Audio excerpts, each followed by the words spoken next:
Osman Bey'in anlaşmamıza sadık kalacağını bilmeni istedi. Otağını, avradını, onu diri diri yakacağım günü beklesin.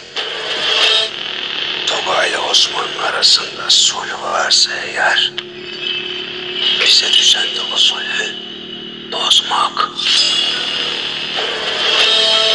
Zordur. Sevdiğini bile bile üzmek zordur. Yüreğim yangın yeridir balam. Sana evlatlar bağışlayacak. Ne güzel.